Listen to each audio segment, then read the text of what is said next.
The following podcast is brought to you on behalf of the Saracen Supporters Association and is not an official product of Saracens Limited. Content provided voluntarily by our guests and contributors are of their own opinion, which may change over time and should not be taken as fact, particularly as the podcast hosts are regularly talking drivel anyway. If you've got some drivel of your own you'd like to share, you can find us on Twitter and Instagram at fezcast_SSA. You can search Facebook for the Fezcast, or you can email fezcast.ssa@outlook.com. You're listening to the Fezcast. Well, welcome to episode 4,005,005, I think it is now, of this season. It's rattling along quite a lot. I've got Barry and Sam with me sitting here today. How are you doing, gents? You all right? I think the hangover from Friday night is just about worn off. I don't have that many excuses. I'm doing dry January, so I'm firmly on the water, as you can see. Oh, my Friday was exceptionally moist, I can tell you that for nothing. Excellent. And well done on getting the word moist into a podcast about rugby. That's top work. Mine was a bit, but that's just because I was standing outside all weekend. So, there we go. But yeah, I mean, Barry, as we discussed on last week's podcast, me and Jez, we think you're only doing dry January because you drank most of your year's quantity of beer over Christmas, didn't you? Well, there's some truth in that, but there's an awful lot of gin downstairs that we keep looking at. Terrorising you. Absolutely. Well, this, as ever, when I host a podcast, it's going to be thoroughly unprofessional because what we're going to be doing is we're going to be discussing a match that we didn't see, an interview that I haven't heard, and an incident that hasn't actually concluded yet. So we're recording this on a Sunday night. So we're a couple of days post the Gloucester match. The big talk has obviously been about Owen Farrell's tackle that wasn't reviewed during the match. We don't know what's going to happen over the next few days between recording this and the podcast going out. So we're just going to talk rubbish as we normally do and see what happens. But we'll be doing that towards the end of the show. But first, Jez and Barry did have a special guest to speak to this week, a former Saracens player who probably had unfinished business with the club but has gone on to all sorts of other things. Both of them spoke to Will Hooley, so we'll drop straight into that now and then come back in a bit and discuss the DMP game and our thoughts on Will himself. You're listening to the Fezcast. Well, someone who spent time not only at Saracens, but also a bit of time at Saints, Moseley, Chiefs, boo, Bedford Blues, now over in the States, plying your trade with San Diego Legion in the Major League Rugby. A former England under-20 international, now a USA player. I think you've got 18 caps or so, and a successful podcaster, hosting the Next Game podcast, talking to former pros and players about transitioning from player to retirement. We'd like to welcome to the Fezcast, Will Hooley. Will, welcome to the Fezcast. Thanks, Jez. Appreciate that. That all sounds like I've got a lot to my name. Hopefully it's all half interesting for listeners. Well, indeed, yeah. I mean, before we get into the big topics that we've highlighted there, how are things? How is it out there in sunny California at the moment? Not that we're jealous at all whatsoever. Well, I'll help that jealousy with the fact that it's not so sunny today or even yesterday. It reminded me very much of some of the winter or autumn rain in St Albans when I was at Saracens or North London. But no, usually the sun is shining. Just had a brilliant Christmas. All the family were over, both my wife's side of the family and my family. And can't complain. It's very much one of the reasons we came out here to enjoy the weather experience, put it that way. Excellent. And how's the health? You're fighting fit, ready to go? You're on the training paddock, all good? Yes, finally. I unfortunately had a shoulder operation back end of the summer after last season, which kept me out of all the rugby in the autumn. I'm sure we'll come on to that. That meant, unfortunately, missing out on the USA qualifications, which was very frustrating to miss out on. But I'm good. I'm feeling good. We're in pre-season at the moment with San Diego Legion, and a new MLR season kicks off in February. So, all to look forward to. Well, absolutely. Well, look, let's get on to the first topic we put down and said, your time at Saracens was brief. I mean, but a valuable time for you to come to the club at a really pivotal point in the club's history. What was your experiences like as a man in Blackwell? Loved it. And actually, you know what? I managed to reflect on this a little bit before this podcast because I had a written piece that comes out in the rugby paper on Sunday. So that's a little plug for any listeners out there. I realise you got to keep to those plugs. I did. I absolutely loved it. Yes, it was. Was it best part of 18 months? One of my big things was getting back to playing Premiership rugby. So when I signed to the club and was playing in the Premiership, I know it was during that COVID period. That was a big goal of mine, and to be given that opportunity to get back playing the Premiership felt amazing. Being at a club like Saracens as well, you hear a lot of things, and by the way, good things about the club when you're at other Premiership outings or other, I should say, outfits. Sorry. And then when you get into it, you realise just how good it really is. And I mean that on the field as much as off the field as well. The guys there, such a great group, obviously huge amounts of experience. So to learn off that as a player was amazing, but also just to be in that environment. It's a caring environment. And I really got that. I've got the sense of that, I should say. And I've still got very close friends today, even from that short time I was there. And it was a successful time to be part of that club and help them eventually get out the Championship and back to winning ways in the Premiership now these days. Well, excellent. I mean, I suppose the thing is, you came to the club in a position, you play fullback, you can play standoff. You got two legends of the game in front of you that a lot of people perhaps expected might not be playing an awful lot in that Championship season in particular. But I mean, how much do you learn from Goodey and Faz? I mean, what sort of experience was it playing with those guys? Well, to put it simply, and not just saying it because I'm speaking to you guys, that they're two of the best players I've played with. Simple as that. Almost for different reasons. I mean, when you think about Owen Farrell, he's obviously accomplished what he's accomplished. The most competitive guy I've ever met. And you know about it in training, and then you know about it when playing with him. He drives those standards, which are just for people outside of the circle, just won't have a clue and really understand what that guy brings on a leadership front and driving the standards for Saracens. He does and reads the game better than I've ever seen anyone else. And I like to think I've been privileged to have played with and against some of the best. So that's what I would say about Farrell. And then Goodey, well, I knew Goodey before because he actually went to my old school. Although he's a bit older than me, Goodey, I must mention that. But he's older than just about everybody these days, isn't he? Yeah, he's still ticking along though, isn't he? But that joking aside, that's the thing. He's almost ageless in how he plays because of just how gifted he is on the ball. There's that infamous saying about what makes a quality player, particularly a playmaker. It's they look like they're effortless, but more importantly, they've got time on the ball. And Alex Goode is the absolute abundance of that. Still to this day is the abundance of that. He just seems to have time on the ball. And that for me was one which it's almost like, yes, absolutely. I was trying to learn off him some of those fullback styles of play or playing at fly half. But I just think it's a very much a natural gift as much as his experience that has allowed him to be that player and perform at such a quality level for so long.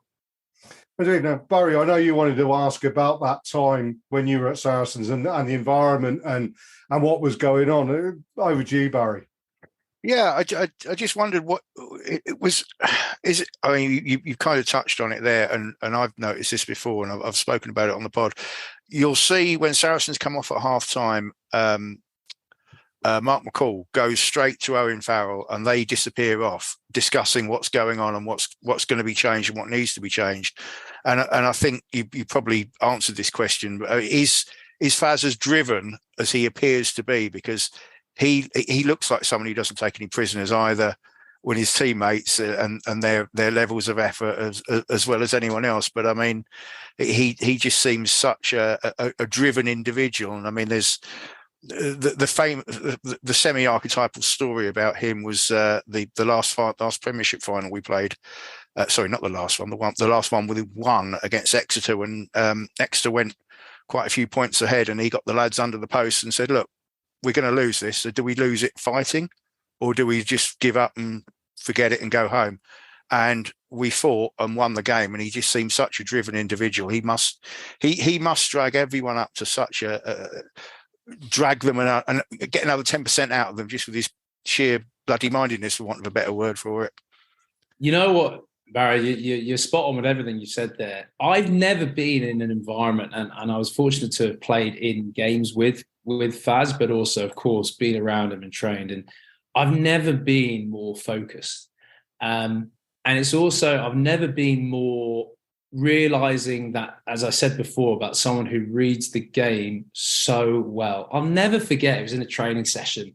And Faz, as he does, if you let's just say you're a bit out of line or it's not quite the quality, you know about it.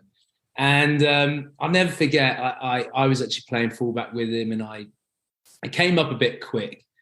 This was in training, and I remember, and he had got a bit of a telling off. And I remember thinking, at the end of training, I was like, I'm not in the wrong here. Like, what is he being on about? Obviously, I didn't kind of say anything at the time. I sort of questioned it, whatever. And I spoke to Alex Lewington about it. So obviously, he'd been around Saracens a bit longer, good friends with Louis still. And he goes, yeah, no, sometimes frustrating, I know, but just watch the film back and understand, what he was saying, was he correct? So I went back and I watched the film, and you know what? He was 100% correct. And everything what he was saying to me was absolutely, I was in the wrong. And more importantly is I learned so much from just even that small incident, thinking like, hold a minute, I think I've read that quite well. It's like, no. He is reading that game throughout the whole 80 minutes and beyond. And it's interesting. I guess it's like having another coach on the pitch. And I think the coaches really value him in that way as well. You mentioned that Mark McCall and Faz go off into the tunnel. Well, that happens at the half time. Obviously, players come to the change room. A small group of players will go off, and you've probably heard of this, and they discuss what's happened in the half before we then all come together. And Faz Farrell is very much part of that all the time. And Mark McCall, I think he plays a good role, Mark, in that. Smalley, I was going to say. I think we all know him as Smalley. Yeah. In that, his level of understanding of when he knows that Owen is in the positions, he's playing the game, will listen to him a lot, but also he has the impact and the foresight of what he sees from the booth as well. So I guess that marries brilliantly together, and it has done, hasn't it, over the years? So yeah, that's what I would just say is the level of focus that you're at when playing with someone like Farrell is like something I've never experienced before, and it's tough, but it makes you better ultimately overall. And I suppose he's one of those people that, we'll think of the great captains of the past, your Martin Johnsons, your Wayne Shelfords, for argument's sake, people that you would run through brick walls and then jump in front of cars and whatever for, I suppose. They are just forces of nature, I suppose, is the best way of putting it. I feel like with someone like Owen as well, he'll never ask for someone to do something which, frankly, something that he can't do himself, and for a 10 to say that and do that, that's pretty impressive, isn't it? If you know what I mean. He's giving fly halves all over the world a bad name, isn't he, by not being one of the pretty boys? Yeah. Shall we move on to the next topic and ask you about your playing career in the UK? You've spent time playing in the Premiership. You've played in the top European competitions, but also you spent a reasonable amount of time in the Championship. Big thing at the moment is all about promotion, relegation. Our team's going to be good enough to come up. We've got teams that have got into financial trouble, have gone down, that are going to be starting off in that level. First of all, how big a gulf is there between the top Premiership teams and the Championship teams? We saw, obviously, the Ealing Trailfinders 2 games that, Rosie was sent off and you still put 100 points on them. It did seem like men against boys. Is the gulf that big, Will? I have obviously so many positive things to say about the Championship, and you won't really hear me say negative words. Although what I would say is the days that I played in the Championship now I feel is completely different. There's more teams who are sort of semi-pro, less teams that are what are perceived as full-time. Therefore, in answer to your question, Jez, is yes, the golf is pretty big. However, in terms of players, I believe there is talent in that championship which would be class in the Premiership, to the extent where I genuinely feel some players got the opportunity that, in my opinion, they deserve. They would go on and get international honours. I do mean that, and I've seen that over the years. You mentioned Moseley, which I was at. That was just as like a loan spell when I was at Northampton Saints that helped me then get into the Saints first team. I had the best time there. You know, I was surrounded by players who were basically in a kind of semi-professional model, but were quality, you know, and had great understanding and know-how of the game. For them, though, they weren't really getting paid enough, so they had to think about getting another job, which is sad, but that's the reality of our sport. And so therefore, what I'm trying to say, it's the kind of haves and have-nots. You know, the Premiership guys compared to the Championship guys now, in terms of the salaries they're going to be getting, there's going to be complete disparity. Therefore, you're not going to see the development of the Championship as it stands to be as competitive as those Premiership sides. I mean, that's just, you know, common sense. And I'm sure you guys know that and understand that. So, yeah, the golf is there, but it's not to say that the players are not Premiership worthy or frankly, international worthy, in my opinion. I suppose that leads me on to the fact that, you know, we don't know what's happening with Worcester Warriors yet. I mean, they look like the RF. This could be a whole show on its own, the way that the Premier Rugby and the RFU have dealt with Worcester and Wasps differently. But Wasps are going to be playing in the Championship next year. Now, when Saracens went down, Saracens retained an awful lot of players. Your Owen Farrells, your Maritozis, your Billy Villapolas all hung around and all played quite extensive periods of time in that league. Wasps haven't retained the same amount of players. They haven't retained the same amount of resources as Saracens did. Is it to be expected that they're going to be the top of that league, or are they going to have a difficult time getting out of that league, do you think? They'll have a difficult time getting out of that league, to put it bluntly. I'll be very interested to see what Wasps actually do with their squad, because let's be honest, I think we're all a bit unsure as to, and I spoke to a friend of mine, I'm sure almost a friend of yours, Ali Crosdale, recently, who's at Perpignan at the moment, and he was gutted to leave Wasps because he had only just arrived there. And I said, well, what's the story for that club going forward? He just goes, I don't know. So in all honesty, I think everything's too up in the air to make big suggestions, but at the same time, you're right, it's not going to be like a Saracen scenario for that club, Wasps. And what I would say is there are quality teams still there.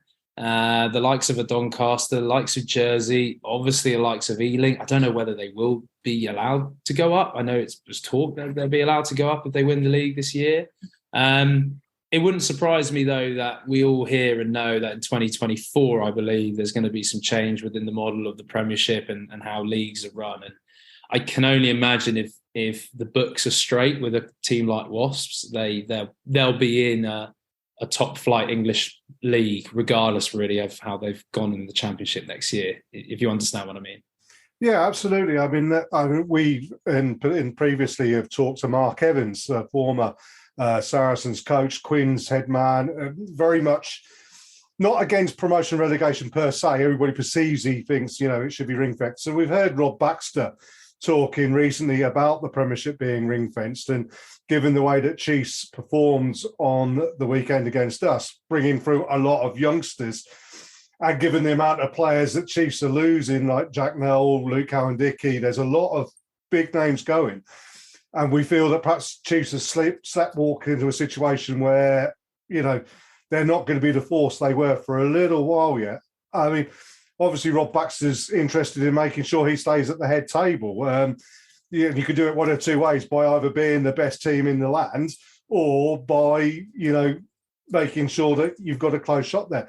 But then you look at there are teams there that on playing side of things, and also because of their location in the world, I think in primarily like of Doncaster, for instance, that perhaps deserve to be in that top table. So how important to you is promotion and relegation, or do you see the game going perhaps an expanded level of professionalism, but it being ring-fed so people can really invest and not worry about losing that that income, as it were? Yes, it's a great question. And in all honesty, if I answered that probably about 3 years ago, I would be giving you a different answer. So I am massively for relegation. I'm massively for it in terms of the competitiveness of the league. I think in terms of as a product, it makes rugby more attractive because you just have that, the bottom teams are always fighting it out. We all know where it comes to the end of the season. I remember watching Premiership rugby when it was on Sky Sports, or not, what was it called? Guinness Premiership Rugby. And you were seeing, the Bristols or the Leeds or those sort of teams, packed stadiums, watching their side trying to cling on to Premiership status. However, I don't believe you should have relegation now. I feel like you cannot, it's asking too much of clubs, the financial situation that they're under, to be fluctuating between leagues. I also believe we talked about the disparity of what is in the Championship to the Premiership because of the models that those Championship clubs have had to develop because of their survival. The reason I say it quite bluntly like this, guys, is because rugby's not in a good place. As much as you're fans and it's great, you've got a brilliant club that's Saracens, which is doing well.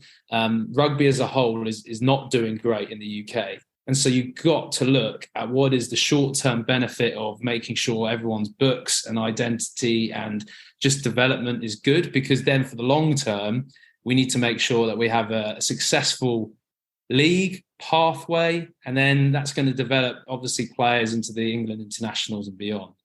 I feel like a bit dad and grown up saying it like that, but at the same time, I just don't... I feel fans are very wanting, the best for the competition and the competitive, which is everything we want as well as players. But rugby's on its knees. We need to be making decisions completely of what's best for the game to be sustainable. And unfortunately, I think one of them is going to be not having relegation for a period that allows teams to really sort of get their books in order, in my opinion. Oh, absolutely. I mean, it's an interesting point you make there, because I'm going to move on to my next topic, which is talking about you've now moved to the US, where your league structure is kind of dissimilar to what we do in the UK, more aligns with the traditional American sports. So you play in two conferences, like the American football plays 4 conferences, whatever. There's a lot of money and support being pumped into the game in the US. You've had some big names come over. Nonu's over there, isn't he, with you? Chris Robshaw.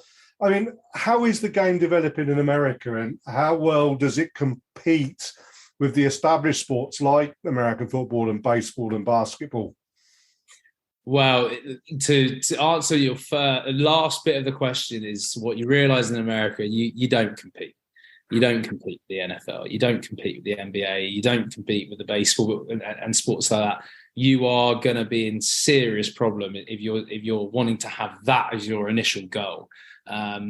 Americans like their own stuff, guys, because freedom is over here. They've built democracy over here, whatever they want to say. I love the US and it's very close to my heart, but unfortunately, you can't compete with those markets. However, if you look at something like Major League Soccer, breaks me to say soccer, but football, that has built over time, and it's been on a model which has gone in tail with the sort of American sort of conferences, franchise setups, had a World Cup that then was in the Americas. It's about to have another FIFA World Cup coming up in the Americas. And that has built the sort of momentum of the sport here in the US. I am hoping that's going to be the same for rugby. We've got a domestic professional league now, which is only 5 years old, which, trust me, has struggles logistically and financially. It's not perfect, but it's going in, I think, a right direction with what it's trying to achieve. And ultimately, that achievement has to be aligned with 2031 Rugby World Cup, which, as we all know, is looking to be on the American shores then, which is going to be huge for our sport, but America needs to be huge for as well. So we got, what is it now? We got 8 years to get it right. It's a developing league. It's a developing market. It's still got a long way to go. But in my opinion, it's probably the most exciting league in our sport because it is like a blank canvas. we're not dealing with traditional barriers. We're not dealing with, we can't do that because we have to agree with that association and that association. There's actually an area where people can go, let's try and make this as attractive as possible, because the product needs to be attractive. And I think it is. I think the game over here is very competitive. The league's good. I would say it's like top end championship, if I'm honest, to like potentially even some games bottom end prem. But it's more about the accessibility, putting it out there, getting bums on seats, making it available on the TV. That's where it still needs to grow. And then, of course, on the grassroots levels as well, bringing it through the colleges. We could go on about this for a long, long time, because US rugby does have its issues as well. But I do believe there's a lot of good potential and successes to come for the sport over here. Well, as much as I hate to mention his name, Rupert Murdoch is the man who looked upon rugby, and many years ago, this is where Sky Sports started off, really, and looked at the games and said he wanted to create a game for the world. And the game he wanted to create was rugby, not union, not league, rugby. Because the one thing Americans like to see more than anything else is lots of points, isn't it? Yes. Like to see 47-23 or 27-32 or whatever. They don't like to see 1-0s. And, me and Barry, both football fans. I mean, I'm a West Ham fan, so I'm quite happy to see a 0-0 draw at the moment. Barry's a Brentford fan. He's like a dog with two willies at the moment. So, I mean, there you go. But, it's interesting. Barry, you wanted to ask Will about pre-season, didn't you? Yeah, I just wondered how it's going over there. Your first game's 19th of February, I believe, a home game. Just wondered how it was. You must be. Have you got any pre-season games lined up? Yeah, so it works all a bit different over here. So pre-season doesn't start really till now, so January, and then as you just said, 18th of February is our first game against Utah Warriors at our new stadium, which is very cool. Sort of a city stadium, which we're sort of partnership with other teams around San Diego. I think the calendar briefly sort of surfaced the other day. It's quite quick fire in comparison to pre-seasons I've had before. I'm certainly not complaining about that. Now I'm a bit older and a bit bored of pre-season, if I'm honest. But I mean, because of my shoulder surgery, I feel like I've kind of been in and ticking along for the last few months or so. So, we can't really have pre-season games against, in the UK, Saracens might have a pre-season game with Ulster or Edinburgh. Yeah. The unfortunate thing is our pre-season games are against, I think, oddly enough, we've got a pre-season game against Utah the week before we play Utah in the league. I've never, ever experienced before.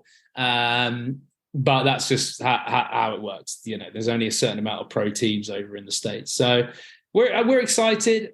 We're a bit disappointed, I think, with last season. I think collectively and personally as well, we're just a bit inconsistent. I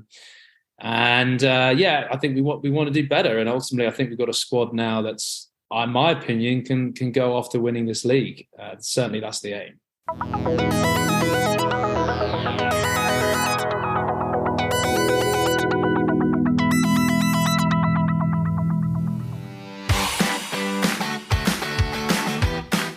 You are listening to the Fezcast, which is proudly sponsored by the Saracen Supporters Association, and I'm Alison Davis, one of the SSA committee.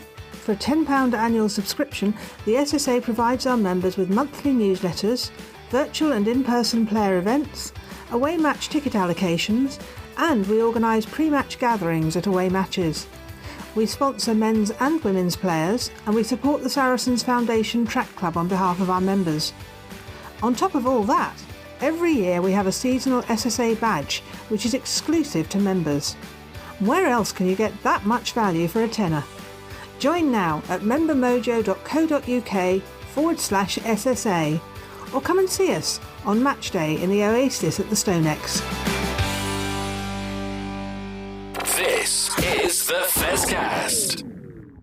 That's a nice first half between Jez and Barry and Will there, but it's someone that we've got a lot of time for, I think, on the show here, because he came to Saracens at a pretty difficult time when COVID had hit. We were being relegated and things, and he was one of those players that, possibly could have done a lot more for us in different circumstances. I mean, Sam, was he someone that you sort of looked at when we were dropping down into the Championship as someone that could be pretty pivotal? Yeah, I thought it was quite a shrewd signing actually when he came along. I've spoken to him quite a lot on social media actually, and he seems like a really, really nice guy. Really knows the game very, very well. He actually has a very, very good podcast himself that he put out all about. We spoke to quite a few other rugby players. I think Steenson's in there, the ex-Gloucester player. He has a chat with him. So that was really, really, really good. But yeah, I just think talented player, not going to be, your starting player in a Premiership team, but certainly going down to the Championship, he had experience at that level, could play in a couple of very pivotal positions, sort of 10, 12, 15. Probably should have had more game time, but I think he had a couple of niggles and yeah, just didn't have as much game time as maybe he would have liked. And to be honest, when he left, I was actually a little bit disappointed because I did think, like you say, he had a bit of unfinished business and probably could have been a useful utility player to have in the squad going back up in the Premiership, particularly, with the Premiership Cup games and all that kind of stuff. And another option at 10, which we don't actually have that many when you think about it. So yeah, could have been maybe a coulda, woulda, shoulda with Will, but a good guy nonetheless. Yeah, definitely a Saracens signing. As you mentioned, his versatility there, Sam. I mean, he is able. I should talk about him as if he's passed away.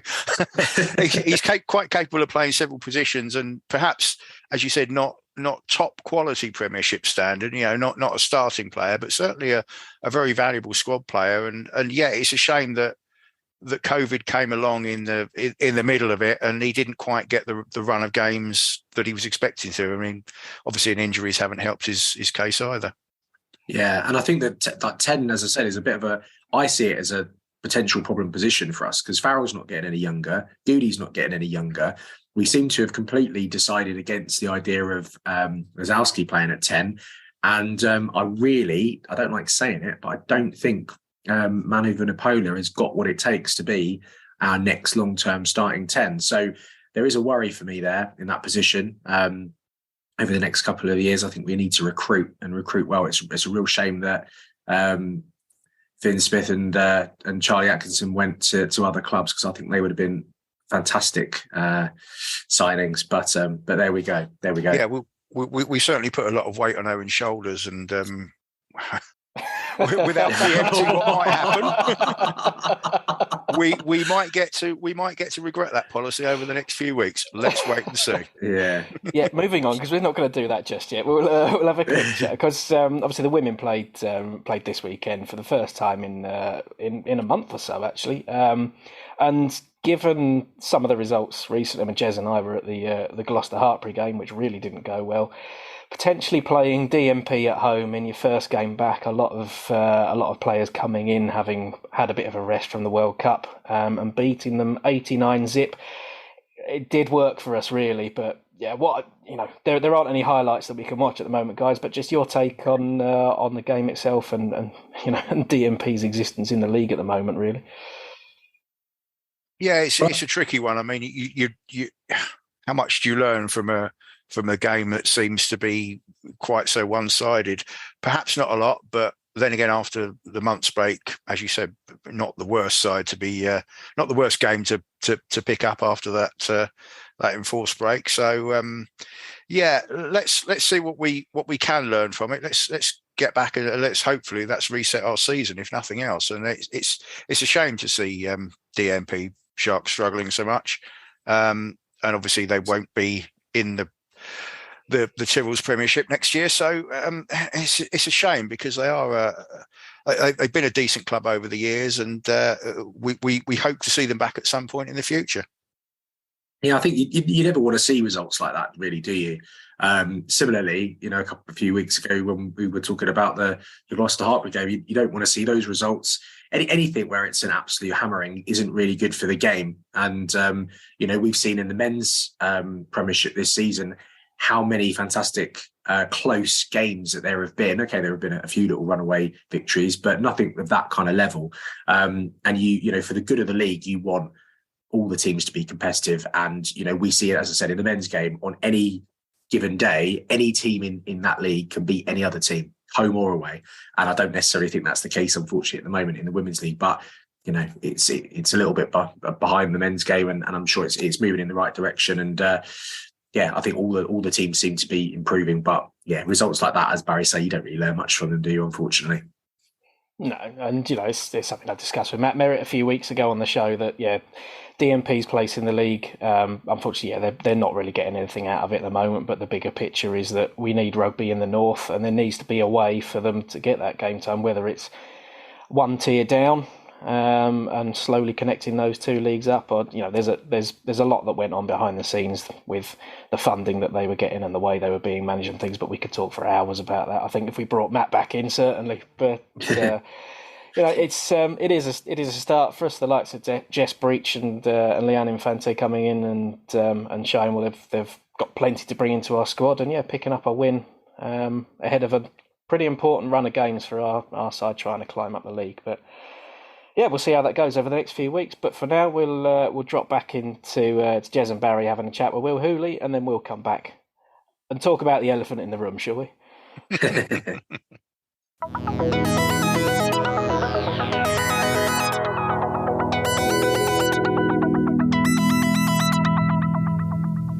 Hi, Alex Osterbury here, Director of Rugby for Saracens Women. You're listening to the Saracens Fezcast.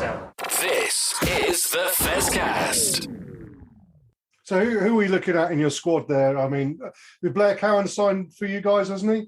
I haven't actually met. He's just arrived, so I haven't actually met Blair. I've obviously played against Blair before, to be honest, we might as well be the San Diego Legions, aka New Zealand Legions. We've got quite a few New Zealand Kiwis coming in now. Blair's obviously a Kiwi / Scot. I think we've signed half of North Harbour Rugby Club. To be honest, it seems that way anyway. So. It's great. There's loads of different cultures as well. So Blair will be, amongst others, Australians, a couple of South Africans, obviously people from the US. It's a real sort of multicultural side, put it that way, or league, I should say. Yeah, and one of the questions that one of our co-conspirators on the Fezcast, John, wanted to ask, he said, you must have played some games with Brad Barrett. Of course, but yes, and I've played against Brad. I mean, geez, that guy was just hard as nails. John's question was Mal Nono. I mean, who's the hardest? Who runs the hardest? Who hits the hardest? Who's been through the most brick walls? And basically, whose face is the one only a mother can love the most? Well, I'll quickly say a quick story about Brad. Brad was coming back from an ankle injury, and I remember it was guys who were on the bench or something like that, or even weren't playing. And that was, unfortunately, I was in that category for that weekend. And we had to line up the tackle shields, and, the starting 15 made some hits, admittedly onto crash mats. But I remember for some reason I was just paired with Brad, and I got on really well with Brad. It was a short amount of time I was with him, but we actually sat next to each other in the changing room.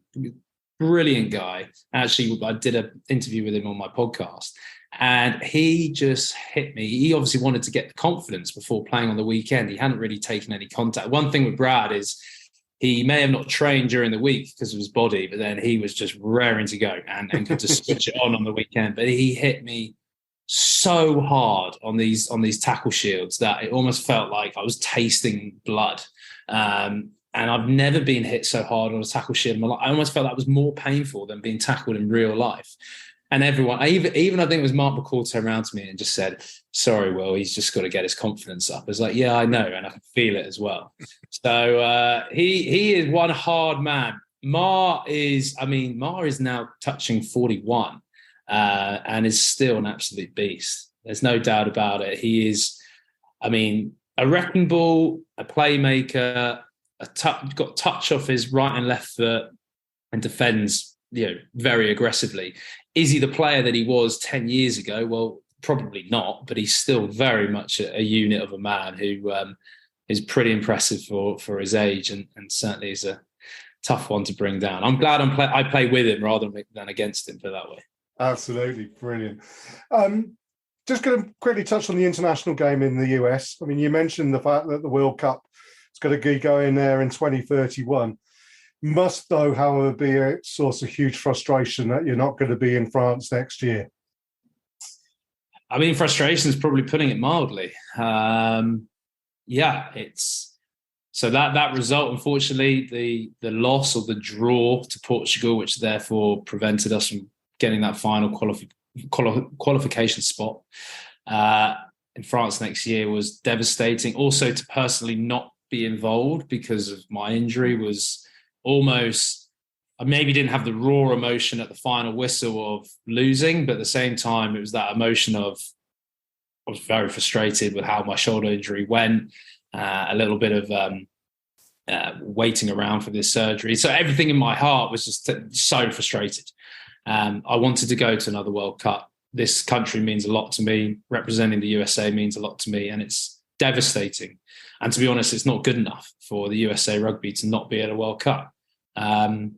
We talked earlier, didn't we, about how a lot to develop here in America before 2031. And I just hope maybe this is a blessing in disguise for the organization to strip itself clean and rebuild. Because, as I said before, we've got 8 years before that 2031 World Cup.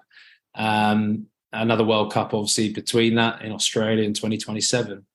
It's got to rebuild itself. Will I be part of that rebuild? I don't know.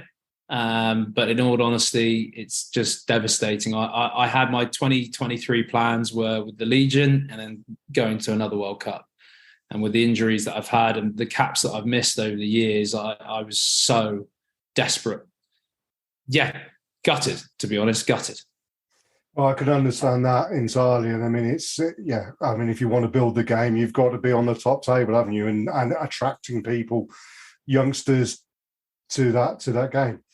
However, I'd like to move on now and talk about, and you've kind of alluded to it in that last answer you've given us, the fact that, I mean, you're still a young guy. I mean, you've got a few years left in you. I mean, you could be in America, could be back in the UK. I don't know. I mean, have you got unfinished business at Saracens? But outside of rugby, something that's very important to you, obviously, is what you do outside of rugby, that you've kept a focus, like we all do. I mean, if you're just working on your day-to-day job all day, it's why we do the Fezcast, isn't it, Barry? Or I do music podcasts or whatever. It's just something different to what your day-to-day is. You host a fantastic podcast, and you've been talking to players about their careers and moving on and what you do after retirement. And I mean, I know how difficult it is, even at the level I played. When I gave up playing, I went into a huge trough for a number of years. Health, I was diabetic at the same time. Health drops, and 3-4 years ago, I started running marathons instead, raising money for motor neurone disease, which when you see me play rugby, you never thought I would run marathons, but I do it. But yeah, I mean, especially in the light of clubs being in financial trouble in England, and that there's only a finite number of career opportunities within the game for players in coaching or whatever, how important is it for you to open up this discussion about what people can do once your career, which is actually quite short when you think about it, ends? I mean, yeah, no, it's imperative. I think when I first came into professional rugby, which is now coming up towards, 12 years, which does make me feel a bit older. And you say, oh, well, you're still a youngster. Yeah, I'm young, but in my career, I'm not that young anymore. I'm going to be 30 this year, and you'll see me and Barry looking at you now. We can't remember when we were 30, can we, Barry? Well, I know, but this is the thing. It makes people laugh, even if I do say that. But honestly, in my career now, like, unfortunately, that you're getting old.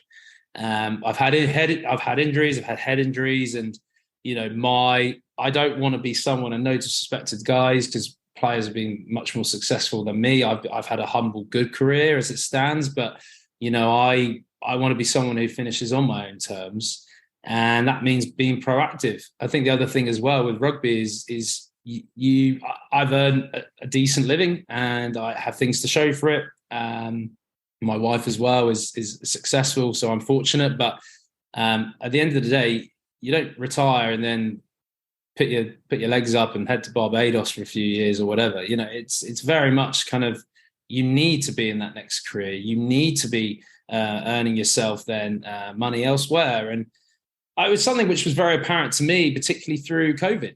COVID was a time that we realised, I think, as rugby players, that we weren't actually that important in the grand scheme of things. You know, when rugby was taken away, I know you guys as fans probably felt a loss of enjoyment, entertainment on your weekends. For us as rugby players, our identities were just gone. And it was that realisation, you're like, wow, well, this is actually what normal life is. This is what the real world is. You can't play rugby forever. And ultimately, you need to be going into something else. And I stressed, I want to do that on my own terms. I'd love to not have, touch wood, an injury that puts me out, or someone whereby you're not offered a contract or whatever it might be. That's all easier said than done. But the guys that I speak to, and girls, have always said, if you're proactive and thinking about things that you enjoy and want to get into, and for me, that's within sports media, then it becomes actually easier mentally to make that transition. Meanwhile, I know guys still now, I had a call with someone the other day, he's in Australia. He full on said, Will, I'm struggling to leave the sport. I don't know how to do it. So that's for me. I'm very interested to hear other people's stories on transition. I'm very wishing to hopefully help other players out there, and then also just help me in terms of, you know, when that right time is to make that leap, because we're all going to have to do it one day, and it might be, as I say, sooner than you know. You mentioned COVID. You joined Saracens in June 2020, I think. How did that come about, when bearing in mind that basically the world was closed down for 4 months? So was that already in the pipeline before COVID came along, and it just kind of happened to finish the process at that stage, or was it a bit of a shock? Yeah, no, it had already happened. I think after coming off the back of the World Cup in 2019, Bedford, I will just quick plug to Bedford. Absolutely loved my time there. Still some of our best mates. Just a brilliant side, run well by Mikey Rare, and ultimately a fantastic place to go and play your rugby at. And no doubt watch rugby. You guys, I'm sure, have been to Goldington Road and enjoyed your time there. But I always wanted to get back to Premiership outfit, and when Saracens came along, it was a bit of a no-brainer, to be honest. So yeah, that's how it all worked out way before that June 2020. Excellent, because obviously, I mean, as you said that, I mean, COVID gave all of us a lot of time to think about what was important and what was, how we were working and where we were working. But that must have been a frightening time for a professional sportsman, because for a long time it must have felt like things would just never get back to normal. Yeah, I remember that was actually a bit of a novelty at the beginning of COVID, when you were at home doing your home workouts. I was taking the dog out on these quite long walks just to be out, in all honesty. And my partner, my wife, was working still at home. But I had this period whereby, yeah, you're right, I didn't know what I was doing. And that had a novelty to begin with. But over a while, I was like, those home workouts became very boring. And the realization, you're like, okay, well, when is this start date? And we had no idea. We had as much idea as, frankly, the fans did as to when rugby would come back. The fortunate thing being then at Saracens is that when we were allowed to do within the restrictions of the government, which we were very strict to, like, we were an organisation who could come back and do things and be in a very good environment, and obviously work with brilliant strength and conditioners who are always in contact with myself and the players. So actually, I remember we all ran the Bronco test in like June 2020, and everyone was getting personal bests, because guess what? We were told we were going to do a Bronco test in like March, and everyone was like, we as rugby players have to have a goal. So like, that was our goal. We're going to run this Bronco test. And there we were, which, by the way, have a guess back in 2020 who won this fitness test, which is just out of who do you think was like the best? I would imagine Mr. Farrell would have been up there because of his sheer bloody mindedness. Good answer, but no, he was up there. Then I'm going to throw a right left ball out there. I would say Billy Vinapola. Billy was not. Good, because he's not letting us number 8s down. Then that's good. No. It was the veteran. It was Wiggy. Richard. Oh yeah, well there you go. Just had the most amazing engine I've ever seen. Talk about Faz being competitive. That guy was unbelievably competitive as well, and a great man as well. He's going to do very well now as a head coach. But anyway, we're digressing. Well, I mean, you mentioned all that time, and obviously mental health is a big issue within rugby, and you're involved in loose heads. And yeah, I mean, we've seen more and more people opening up about mental health, and it's absolutely great. There's the 2-point thing here. One, how important is it to talk about it? But then secondly, last week, and if you listen to last week's Fezcast, I do what we have known as hashtag Jez Rants. And they always used to be about Eddie Jones. And now Eddie Jones has departed England. I need new targets. And a certain Harlequins prop got both barrels from me. The question is, winding up opponents. I don't like it, never have liked it. When I played the game, we had players, and me and Barry were discussing this before, our players used to wind up, and his own teammates would turn around and tell him to shut up.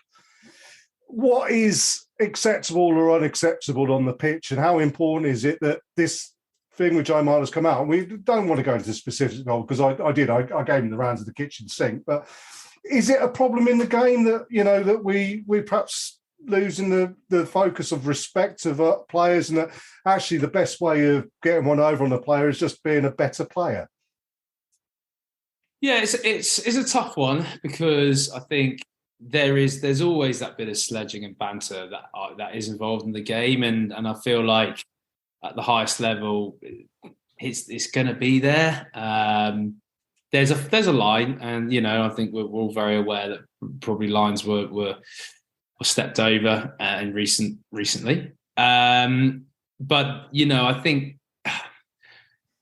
yeah, I mean, there's a lot of things said on the rugby pitch which are not picked up on the ref's mic. So it's hard for me to say. It's one of them whereby I don't want this cancel culture going on in our sport quite so, strict, because, it's hard for me to answer, because there is a line, but let's also just realize that our sport is, it's a bit of, I love it when someone says a funny line on the pitch or whatever, even if it's to me. You almost respect that to a degree, or you might go back at someone, but you shake hands at the end of the game, and actually you can go and have a beer with them, and that's a great thing with our sport. And so long as it's like at that level, then I think we're in a good place. But yeah, we've also got to be careful. There's no doubt about that. I mean, my idea. I used to play with a prop who was so good he'd lift opposition front row and sing "Come Fly With Me" at them as going up. That was funny. That was hilarious, and things like that. And having a bit of a giggle when someone knocks on, knowing full well that you're probably going to knock on in about 10 minutes' time because you're useless at catching the ball anyway. But yeah, you're right. And I think there is an element that players will self-police that situation so much as that they'll realise when someone steps out of line. And as I said, when we used to do it, you'll turn around and say, I'm sure you would if there was a player on your team who said something, have a quiet word afterwards and say, no, not again, mate, as a senior player. Yeah, no, 100%. That absolutely happens. So, yeah, it's you're right. I think policed by the players, but the realisation of, what does come out of your mouth is, let's not be using words that probably we shouldn't be using. We'll leave it there. Put it that way. Well, absolutely. Well, I think we've had an absolutely fantastic chat here and covered an awful lot of topics. And certainly, I don't think you're quite our furthest away interview, because we did interview Simon Rawalui in his house in Fiji in the aftermath of a cyclone, which was quite an interesting one. But I mean, transatlantic, and you're on the Pacific coast, aren't you? So it was a fair old distance. So thank you ever so much for taking time out of your day to speak to us. And of course, I think we obviously will have you back again at any time you want to come on. And if you ever, when you speak to Blair Cowan, for instance, as an ex-Saracens himself, if he ever wants to come on, do mention it to him. And I mean, excuse me, I'd love to speak to Mal Nonny, but there you go. But that's a different thing. But also, I think hopefully from us in Saracens, we will be converting an awful lot of us to having San Diego Legion as our American team. Looking forward to the start of the rugby season over there. So we'll be following your results. Certainly I will be, and I'm sure Barry will be, and everybody who listens to the Fezcast. But, Will, it's been an absolute pleasure talking to you. Well, it's useful that San Diego's colours are red and black. So there you go. Absolutely. It's fate. There you go. Absolutely. No, guys, I appreciate it. And it's great to come on. I was only there ultimately briefly, but very fond memories of Saracens. And I definitely will look to try and get down to StoneX when I'm next in the UK. And who knows, what might happen in the future. I'm excited, but enjoying it in California as we speak. It's the ground's changed a bit since you were last there. I can assure you. You've probably seen it on television, but it's a slightly different experience now. But you'll be glad to know that the Wolfpack bus is still there for after the game. Brilliant. Yeah. No, I look forward to hopefully having a few in there with a few ex-players. So fantastic. Cheers, guys. Appreciate your time. Oh, absolutely. No, we appreciate your time as well, Will. And as I say, best of luck for the forthcoming season. And we hope that to see San Diego lifting some silverware at the end of the year. Oh, we hope so. Thanks, guys. Take care. Excellent. Thanks, Cheers, Will. Thank you.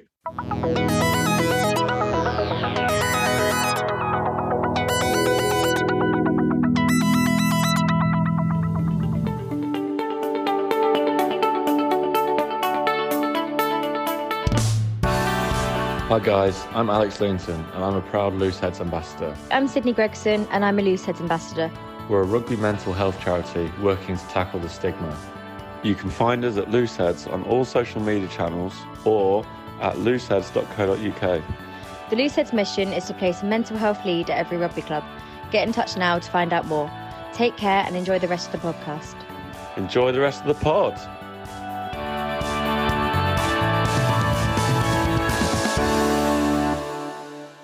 This is the Fezcast. Yeah, lovely to hear from Will, and we wish all the best to him in the future. But we've put it off as long as we can. We've got to talk about our fantastic victory against Gloucester on Friday night, with nothing controversial happening whatsoever. Just a real grinding out, backs to the wall win, wasn't it, Sam? You were there. I was. My first time down in Gloucester, and I was really looking forward to it, to be honest with you, because it's a ground I've wanted to go to for a number of years, and it didn't disappoint. There's a very, very different atmosphere at Gloucester than there is to any other rugby stadium that I've been to. There's almost an element of hostility to it, a bit of football-esque chanting and stuff like that, particularly from the shed end. A lot of whistling during kicks, which I really, really don't agree with. A few V signs being shoved up in players' faces as well, but you don't really like to see. But I have to say, on the whole, the Gloucester fans were fantastic, and we had a really good beer with them afterwards in the pub across the road. Certainly got into double figures in the pint stakes, which my head was not happy about on Saturday morning. Well, let's start with that, to be fair, because it's really divided opinion. The hostility down at Kingsholm is not something that's new. It's always been the case, but for whatever reason, I think particularly certainly with Twitter, it's really sort of built up in how people are finding it. It's really divided opinion. I mean, Barry, what are your thoughts on having watched it on the telly? It's not a place I've been to yet. It is on my to-do list. It always seems to be a Friday night, so I never quite seem to manage to get there, but that's another story. From the telly, I thought the game was actually a very, very good game that kind of could have gone either way. Gloucester's defence was superb. I would say we were dominant without actually managing to put them away, and part of that is due to the fact that they just refused to lay down and let us do it. We looked better when even Van Zyl came on for me. That improved the speed a bit, and obviously his try turned out to be crucial in the end. But yeah, I mean, it's a shame. Gloucester's definitely on my to-do list, but I'm not very keen on them booing the opposition kickers, and it's not just because of incidents that happen. I mean, they virtually boo them when they kick off the beginning of the game. Yeah, But I completely agree with you in terms of the game. I thought Van Zyl, when he came on, gave us a lot of extra pace. I really think in this game that we missed McFarlane, Tompkins and Daly. I think if those three players were playing, it would have been a much, well, it would have been a very different performance and a very different result, I think. Don't forget, we left a lot of points on the ground with Farrell missing a few kicks. How influential the booing and whistling was on that, I'd like to think it probably isn't, and he just didn't have his kicking boots on. But I just thought we were a bit flat. I don't think we got out of third gear the entire match. You can say Gloucester didn't allow us to. I thought Gloucester played very, very well. They've got a really, really good squad, and I think they'll be incredibly disappointed if they don't make top four this year. So you say that Friday night down in Gloucester, hostile crowd, very, very good team, coming away with a win. You've got to be happy with it no matter how you get it, even if it is a drop goal in the last minute that, you know, looked like it wasn't attached to any kind of rope or anything. It just sort of wandered all over the place and just managed to squeeze over. Yes, well, look, we do need to talk about Owen Farrell because everyone is, and it'd be wrong if we didn't. I mean, I said on our WhatsApp group during the game in the second half, I'd have been subbing him off. He was having an absolute shocker. I don't think the booing, whistling, whatever for the kicks would have had any effect whatsoever. He's played in France enough times. He's played enough international rugby. That will not affect him at all. I think he was genuinely just having a pretty bad day. I don't think the captaincy was going particularly well. Had a few players getting a bit hot-headed. Certainly Jamie George towards half-time was very close to overstepping the mark and got held back by a couple of his players. And yeah, so there were certain things that weren't going very well, which wasn't great to see. But obviously the big call was the tackle inside the Gloucester 22, a long, long way back in the passage of play, which Carl Dixon didn't review on the grounds that it was in a different passage of play, which turns out it wasn't the case. It was quite a few phases back, but it was still in the same passage of play, so should have been reviewed. Unfortunately, Claire Hodden at the TMO wasn't able to tell him for certain, without going back and spending 5 minutes or so on it, whether it was in that passage of play, so it wasn't looked at. So there is a bit of an error there, unfortunately, before we even get into what the incident could have been, which isn't very good. But hopefully with some, relatively new laws in World Rugby coming in, it might just be a bit of a teething problem, and hopefully it changes. But Barry, let's go to you first very quickly before we go into too much detail. Should Owen Farrell have had a red card, yellow card, penalty, nothing? What do you reckon? Well, it appears to me on the one angle that we've seen that there was foul play and it would have been a card. You can make a case for red or yellow, but in the 75th minute, it's arguably irrelevant because he wouldn't have been on the pitch for the rest of the game either way, whatever colour the card was, and he wouldn't have been there to slot the drop goal. Sam? I think it's a yellow. I think talking about the whether it was reviewed or not, I think it was just the word that Dixon used, which was, he said phase rather than passage, which obviously confused the TMO. Which again, it's just unfortunate. That's just human error. It's not something that we can get too upset about. I think it will be reviewed. I think it should be a yellow because he stoops down low enough. I think that there is a clear. It's clear that he is attempting to wrap, and Itoje gets a little bit in the way. I wouldn't be surprised if it's a red because it's Farrell, but I think for me it's a clear yellow, which is good news because it means he won't get a ban. And I am also thinking about whether or not they're going to give him a ban anyway because he might be needed in a different coloured jersey in a couple of weeks' time. So that might be playing on people's minds. Yeah, but for me it's a yellow. I think Jez actually made a good point. He does do it every now and again. That Farrell is scrutinised for his tackling, but if you think of how many thousands of tackles that he's made over the course of his career, you're not going to get every single one of them right. The percentage of ones that go a little bit awry are actually pretty small, but he's always going to be in the limelight as has been the England captain, Saracens captain. high profile superstar player, for whatever reason, disliked by amongst a lot of fans. So he's always going to come under additional scrutiny. I don't actually think he's the worst tackler in world rugby by any stretch of the imagination. He just gets a few of them wrong every now and again because he's a very, very aggressive player that plays on the front foot, even in defence. So, yeah, yellow card for me. And let's see him playing next week. I mean, we've talked enough times about how he for some reason, he seems to be the biggest villain in rugby, which really shouldn't be the case. But, for me, the trouble we've got is that a lot of people who are looking at that incident, me included to a certain extent, we don't actually know the full process for assessing head contact, for assessing foul play. It's a pretty thorough process. And for me, it's a red card.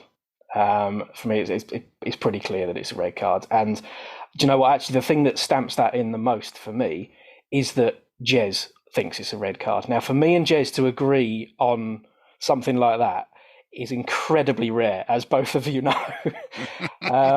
So, Jez obviously, other than Theo McFarland, Theo McFarland is God, then Owen Farrell is, I don't know, Zeus or something. But it's Jesus. Yeah. He's not the Messiah. He's a very naughty boy. Exactly that. But one thing I do, for anyone listening, the mitigation side of things, the reasons why things get mitigated, that is completely ignored until you decide where your starting point is. Now, there's going to be arguments over whether Owen Farrell tried to wrap. Personally, if he did, it's pretty minimal. And like it or not, he does have form for a pretty half-hearted attempt to wrap, let's put it that way. The real fact is he's led with his shoulder. That's from the one angle that we've got, regardless of what you think, he's hit him first with his shoulder. And if he's hit him in the head with his shoulder, then your starting point is a red card before you look at anything else whatsoever. So for people saying it's just a penalty, or not even a penalty at all, you can't. It's very, very difficult to mitigate all the way down from that. We can talk about force, we can talk about recklessness, we can talk about all the other bits that are quite subjective. But your starting point is a red card. Now, a lot of people have also said, well, he's bent a bit, so there's mitigations come down to a yellow. There seems to be this argument that any attempt to bend down and get a bit low is enough mitigation on the spot. It's not the case. Again, it's a subjective thing. It has that done enough to balance out all of the rest of the stuff that makes it a red card? And it's completely case by case. You look at, otherwise, I'm going off on one here, this is brilliant. You would have a situation where a player is lying on the floor and someone runs in and belts him in the face with his shoulder. But because he's done it 6 inches off the ground, that's still a red card. It doesn't get mitigated down because he's doing it low. So, that's an extreme example, but it is a sliding scale, which is why I get a little bit frustrated when people ask for consistency from referees. Yes, we want them to be more consistent, but it's all so subjective, it's never, ever going to happen. We don't know what's going to come out of any kind of citing, any kind of situation, but yeah, I think we've got away with one there. Barry, what do you reckon? I think what you're talking about is where they start off with it. So, yes, there has been foul play on what we've seen. For me, there's not a high degree of danger. And that is one of the questions that they ask at the beginning of it. Is he in control? It's not. He's not gone in there to take the lad's head off.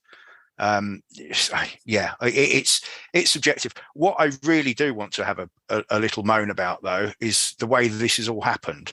Live in the game, no one saw anything. I don't think Gloucester were jumping up and down about it. I don't think there was a great appeal for it at the time.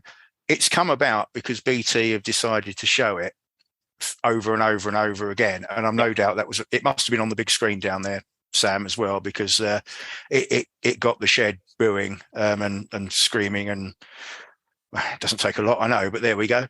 But there was an interesting thing came out yesterday. Austin Healey. I don't know if any of you guys have seen it in the preamble to the Newcastle game. Now, I've gone back and I've written down exactly what he said so I don't get this wrong. His comment was, if me or Ben see something in a game, we'll go down to the director and say, we've seen something, can you prepare a replay? That happened, but the ball didn't go out of play. So what actually has probably happened, and those are the exact words, is Claire didn't see it live. So she's seen it on the replay, maybe as it's being prepared on one of the screens in the truck, or maybe as it goes out. She then goes into Carl and says, there has been foul play. Now, I was under the impression that the TMO didn't sit there watching the BT coverage and waiting for things to be fed to them. I was always under the impression they had every camera, every angle, and could ask for whatever they wanted from whichever direction it comes. I think we're in a strange place where the commentators decide that something directly or indirectly should be referred to the TMO, who then makes the call on it and calls it into the referee. That just seems totally bizarre to me, and I that doesn't sit comfortably with me. Let me put it that way. Yeah, well, I mean, I agree in terms of what you were saying. The Gloucester players didn't seem to say anything. Yeah, the shed. Well, the shed were just making noises the whole game, which is good and bad. But no one around me. We were in the opposite stand to the shed. No one around me said anything about it. And after the game, we were very much in the minority in the pub that we were in, chatting away to Gloucester fans about the game and rugby in general. And it wasn't brought up once. So clearly, during the course of the game, it wasn't something that anyone was really focusing on. And as you say, Barry, it's kind of really only come about because BT have decided that they want to show it 727 times between then and now. They're even showing it before the game today, again. Yeah, I think it's gone too far a little bit. It's the trouble we got. We talk about rugby and we want it to be in the public eye more. We want rugby to be at the forefront of people's minds, and BT have probably done the right thing. This is the sort of thing that gets people talking. So we're going to have to put up with this. So, I can see both sides of it there. To be honest, my issue with it is that actually it should have been reviewed from a welfare perspective. For that to be completely missed by a lot of people, at the very least, the guy needs an HIA, and Owen Farrell needs an HIA as well, because there's a possibility that he's made some head contact there. So for it to be missed entirely like that is pretty bad, just from a welfare perspective, before you get on to any kind of citing, penalties, whatever. But at the end of the day, gents, I think regardless of what happens in the coming days, who knows really, I think we can all say that we kind of got away with one of the bit there, didn't we? Well, it's 6 to 1.5 dozen of the other, because we got one against us last week with Ben. We probably got away with, as I said, I think it's a yellow. Maybe Barry agrees with me on that. But yeah, he would have been off the pitch regardless. That a drop goal then wouldn't have taken place. Would we have not bothered with a drop goal and carried on and tried and scored a try and got a try? You just don't know, do you? But that's rugby, unfortunately. We can do all the things we can with camera angles and TMOs and all this kind of stuff, but you're never going to eradicate all errors out of a game. And sometimes they fall on the right side and sometimes they don't. Yeah, I agree with that. It's one of the things that annoys me a little bit about the TMO is that they interject too much. I mean, my all-time favourite referee has got to be Nigel Owens, and the reason was he refereed the game.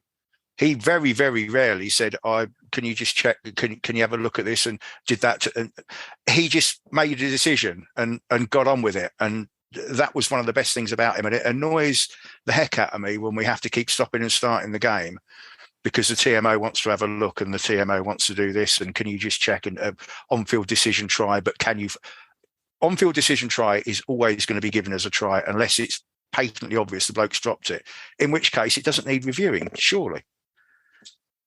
Yeah. It's hard to argue that. It's hard to argue that. Maybe we need 4 TMOs looking at the 4 different camera angles, and if they don't see something in the first replay, that's it. They're done. But they could put a time limit on it. They could put a time limit saying, 30 seconds per decision. If you can't see anything by then we carry on, and it gets reviewed after the game. Yeah, at least it works better than VAR. That's all I can say. Yes, yeah, this is true.